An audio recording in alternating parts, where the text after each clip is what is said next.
Imagine sitting next to someone on live television, looking them dead in the eye and having absolutely no idea you once shared a movie screen with them. That already sounds like a nightmare, but what happened next made the entire audience lose it. And trust me, that's just the first 30 seconds of what you're about to watch. Study acting. No, Shelley coaches acting, you know. Yes, I know. And she's a very good coach. I know you from somewhere. Otherwise, I've seen you in some great movies. I can't remember which. Well, maybe it was one we did together.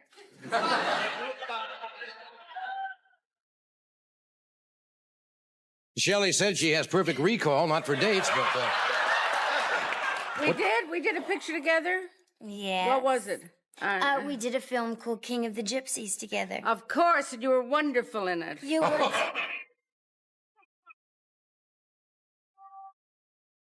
That, right there, Shelley Winters, a woman who reportedly claims she had perfect recall, sitting next to her own co-star like a complete stranger, sets the tone for everything in this video.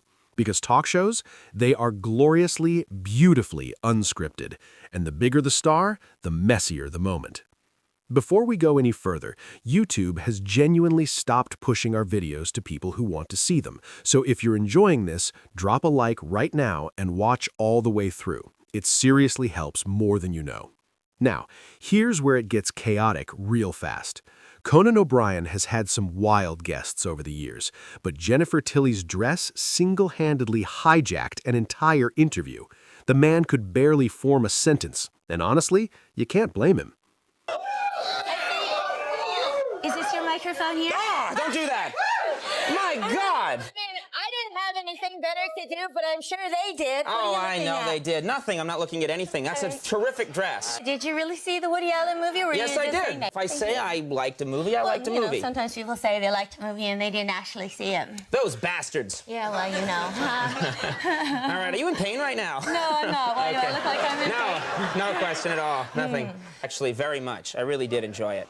I assume this is my water, thank you. Yes. Okay, that's nice. It's a nice pendant you have there, too. Conan trying to hold a normal conversation while clearly losing that battle is genuinely one of the most relatable things a late-night host has ever done on camera. But then, the Joan Rivers and Betty White combination walks in, and suddenly the whole energy in the room shifts. These two didn't do interviews, they did surgery, on each other, in public, with a smile. Seriously, because you're on a cover, not a major publication, but nonetheless... Not a major publication. Your dogs, I tell you, that's a very major publication. For your career, though, that's a good story. Now... It's funny because people wanted me topless, but I said no. Weren't you? It's so hard to tell. Joan Rivers and Betty White roasting each other on live television is the kind of content they literally cannot manufacture anymore. Two legends, zero filter, absolutely no mercy. But here's the part people miss. There's a moment in that exchange about going topless that lands so perfectly that the audience doesn't even know how to react at first. Watch their faces. And speaking of not knowing how to react, Jennifer Tilly didn't just derail Conan. She reportedly had the same effect on Johnny Carson, too. This time, it wasn't even the dress. It was the voice and a neck brace.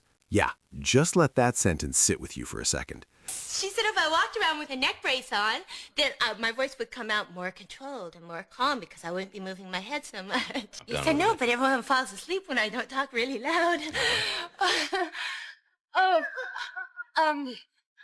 Johnny Carson, one of the most composed men in television history, completely losing the thread of a conversation because of Jennifer Tilly's explanation about her own vocal control. That's a full circle moment that most people have never even seen. But then, just when you think the energy is settled, Heather Locklear shows up on Conan's show, and the whole thing goes sideways from literally the first exchange. What are you doing there? Adjusting my... I thought you were taking your pants off. Oh, I thought now we got a show. No, you don't want me to do that. No. Yes, I do. Yes, I do. Not gonna happen. Not gonna happen. All right, well, that's different. That's different from you don't want that to happen. Okay. That I've heard all my life. Now, you've worked constantly, you know, have. which is a lucky thing in television. Yeah, knock on wood. That's not wood. Paula, you're... Oh. Now, wait a minute. I thought you were taking your pants off, said on live television in the first 15 seconds of an interview to a major network host. And then it just keeps escalating. Conan's face alone is worth the price of admission. But here's what makes it even better. The knock on wood moment that comes right after. If you know, you know. First of all, I understand, are you getting married? Are you married? Have you... Engaged. You're engaged. Congratulations. That's very nice to hear. Does it make you feel any different about yourself knowing that you're engaged? Yes, well, my days of senseless pining for you are over. Oh, no. So now... Have you been married? I was married once. And listen to this. I was how long? 10 years. And do you have children? No, I have no children. See, I had hoped maybe that we would have children. All right. Good night, everybody. Come on. And then Sharon Stone walks into Letterman's studio freshly engaged to someone else, and somehow the flirtation dial goes all the way up rather than down. The way she delivers that line about senseless pining, calculated, smooth, and completely devastating. Sharon Stone, reportedly newly engaged at the time of that appearance, looking directly at Letterman and essentially telling him his window is now officially closed, while making it sound like a compliment, is the kind of social chess most people can't even follow in real time. But then, Halle Berry accidentally walked into a moment she clearly didn't see coming. You've been married. 1 year, January 1st, 1990. How's that working out? It's great. I think this is nice. I think this is a good combination. I don't know your husband. I certainly know of him. Dave Justice. Yes, Yeah, that's for the right. Atlanta Braves. You and Dave have something in common. What is that? You're both gap tooth. Is that right? Yeah. Wow. Although his gap is a little bit wider. His gap is bigger than yours, sorry.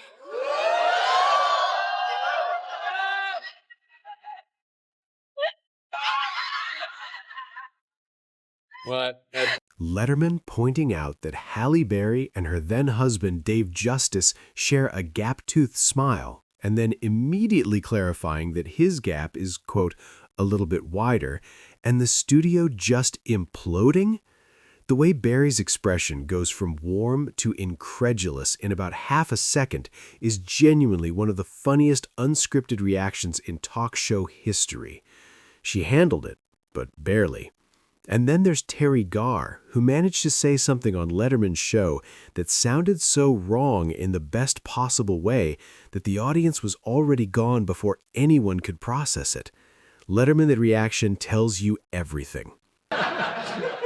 So it didn't turn out like you had hoped, huh? Not exactly. This was you and Robert Wagner? Is that it? Oh, is he a nice guy? A gem of Yeah. a person. Yeah. Very, very nice. You know, in LA they have these things, not to change the subject, you have that big hose. In LA they have these blower machines.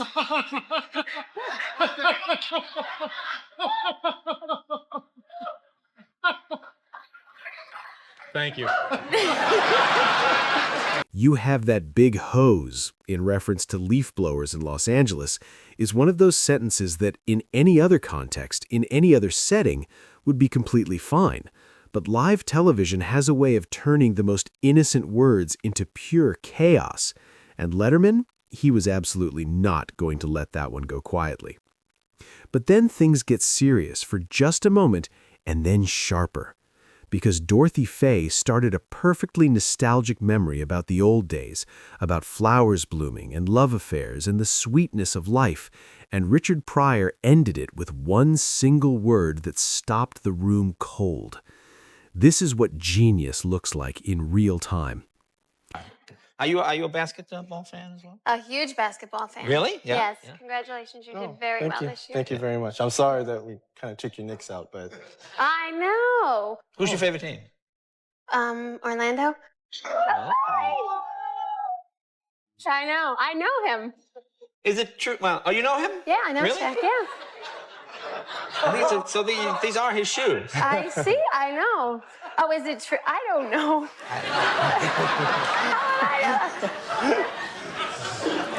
We are friends. Oh, you're your friend. Well, that's fine. Richard Pryor doing what Richard Pryor always did, landing the punchline that nobody else would dare attempt while making it both funny and devastating at exactly the same time. That's not a joke, that's a surgical strike, and the audience's reaction tells you they felt every bit of it. Now, Jay Leno is not exactly known for going off script, but the second Sandra Taylor mentioned knowing Shaquille O'Neal personally, you could see the question forming in his eyes, and he had absolutely no intention of letting it go. You know what? Now, this may be a rumor, but I heard they're coming out with a RuPaul doll. Yeah, they're talking about it. Isn't that great? Wait, could you see it?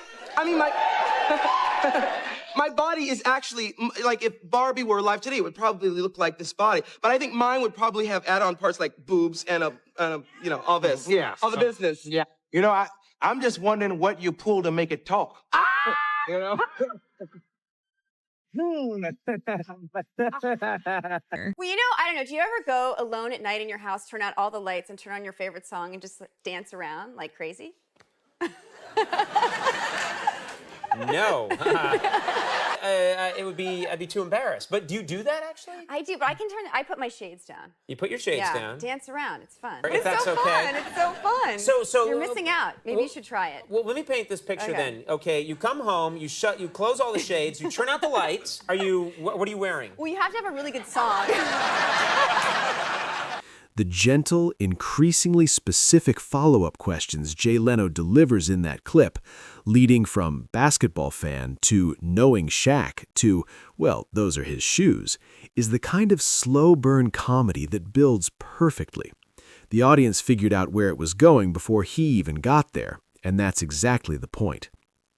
And then Arsenio Hall had one very specific question the moment RuPaul mentioned a doll being made in her likeness, and to his credit, he waited a surprisingly long time before asking it. Really a very nice man, yeah. Because at the point, you know, I really look back and I think I've been very fortunate because I was very naive and I could have been taken advantage of many times. You certainly can. Yeah. And I think it happens a lot. Tonight may be the first time that you're taken advantage of.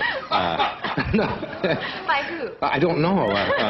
Heather Locklear had absolutely no filter here. So this is terrific, by the way. But they put you in some skirts that just seem, you know, from an engineering point of view, impossible. Yeah, they always have to sit me sideways or else they go, whoops, what's that? They think I'm pulling a Sharon Stone or something. All right. But I wear underwear. You can't walk around with... You actually used to go out with Scott Baio, isn't that right? Baio. Yeah. You used to go out with him. Yes, I did, as a matter of fact. And he's actually had, I'm fascinated with Scott Baio because he went out with all these incredible Nicolette women. Sheridan, Pamela Anderson. He did go out with all of these girls, and I think it was before their brain had developed, and that's how he gets it. No, he's actually great. What do you pull to make it talk? Delivered with that exact pause and that exact expression is genuinely a top 5 Arsenio Hall moment, and the crowd reaction confirms it. But right after this, Conan let his intrusive thoughts fully take the wheel, and what followed was an interview segment that started oddly wholesome and ended somewhere completely different. Basically, since I popped out, I've been doing it. But Really? This is the first major thing. I was on a series called Heart of the City for a while. Heart of the City starring... Robert Desiderio. Right? Which, you know, was on for about 13 minutes. Yeah. Good old buddy Robert, yeah. Oh, do that again. Hey, come on. And was that like a network show? ABC? Yeah, it was on ABC. Conan O'Brien describing his personal late-night dance routine, shades drawn, lights off, favorite song, and then immediately asking his guest what they'd be wearing, is one of those moments where the audience is laughing while also slightly concerned. It goes exactly where you think it's going, and somehow that makes it funnier. And then there's Johnny Carson, the original king of late night, who delivered what might be the most casually dangerous joke in the entire history of The Tonight Show. The guest had just said she was naive and could have been taken advantage of many times, and Carson, he looked directly at the camera and said, "That pause before the punchline, the way Carson lets the silence do the work, the fact that nobody on that stage knew how to respond, that's decades of comedic timing coming to a perfect, slightly inappropriate head. and the audience absolutely lost their minds. Here's what's genuinely wild about all of this. Most of these moments weren't planned. Nobody handed these hosts a script that said, "Make this awkward." It just happened, because when you put brilliantly unpredictable people in front of live cameras and tell them to talk, something real always surfaces. The gap tooth disaster, the neck brace logic, the hose, the doll pull string. These are things that no writer's room could have manufactured. And that's the question worth sitting with. If talk shows today tried to recreate this kind of raw, unscripted energy, could they actually pull it off? Or did something get lost somewhere along the way? Drop your answer in the comments below. And if there's one moment from this video that had you completely done, let me know which one, because we want to build the next part of this series around exactly what you want to see.